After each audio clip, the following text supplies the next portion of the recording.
What's up, guys? Let's talk about the current project. One of many projects, but the current one that we're doing right now. 1978 Barth. Don't ask me why I did what I did, but we'll give you a tour. We'll show you what it's all about.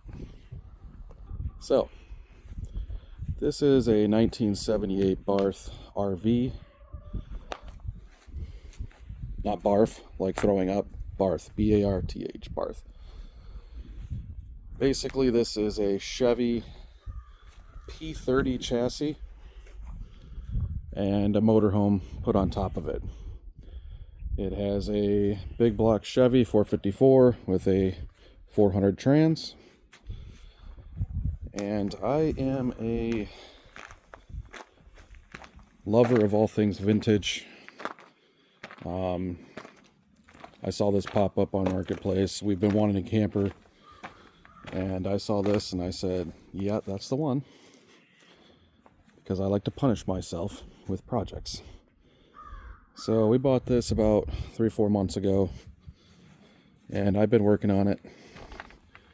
Originally it was just going to be a little fixing up on the inside. I will post a bunch of pictures for you guys to see how it started.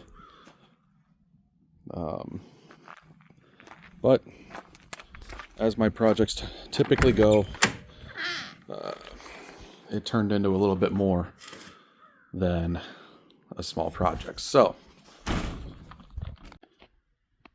it had window air units stuck up in here in the hole for the regular air conditioning. It had a window air conditioner down underneath the kitchen sinks, vented out to the sides. It was just cobbled together. People had done whatever they could to just keep it going. So I started tearing into it, and that eventually turned into basically what you're seeing here.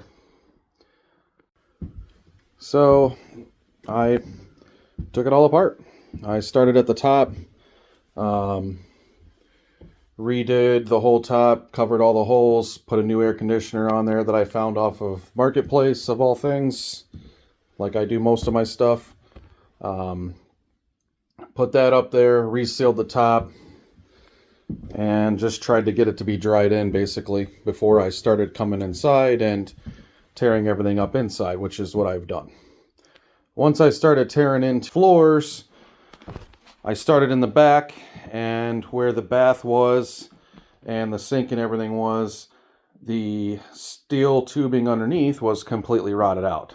So basically from here back, all that tubing was rotted out and had to be replaced. It's just a can of worms. I mean, any project is. Once you start tearing it apart, you find yourself pretty deep into it. Replaced all the steel tubing, started putting plywood in. Wasn't going to take the front out, and then decided, you know what, I'm going to do it. I might as well do it right. I took all the front out, and it's all been replaced now with 5/8 plywood. Nice and sturdy. I'm not a small guy. I don't want to be feeling the floor bowing under me when I'm out here camping in it, working in it, whatever it may be. I did end up having to put new steel tubing along this edge. It was all rusted out. That's the thing with aluminum and steel together. They don't mesh. So over the years, it's caused rust and the steel to rot away and the aluminum to get pitted. So this is why we're at where we're at. So my goal for this project is to get it done as quickly as possible, get it done right. We are going to have a queen bed up in the back. That'll all be a platform back there. There'll be storage underneath. I'm not too sure what we're going to do with the wheel well area because there's windows there, so I can't really build closets. That's still in the works. Here will be the fridge area where the old fridge was. We do have a new fridge that we found on Marketplace that will go in here. It'll run off propane. And kitchen will be here. We have a Chase lounge couch that pulls out that we bought, which will go in this area. And I need to find some captain chairs. I've been searching through the Marketplace. Haven't found exactly what I want yet, but I'll have to get a chair for the front. And then we'll go from there. So wiring is what we're working on right now. Paneling, so that's the first ceiling panel that we put in yesterday. We're going to continue on that. Today I'd like to put in a couple of wall pieces if I can, just to see what it's going to look like. I already have the materials, just a matter of putting insulation in, start making some dimensions and some cuts. So, and we'll go from there and try to get this thing knocked out. I will take you guys along for the journey. Appreciate you watching. Stay tuned.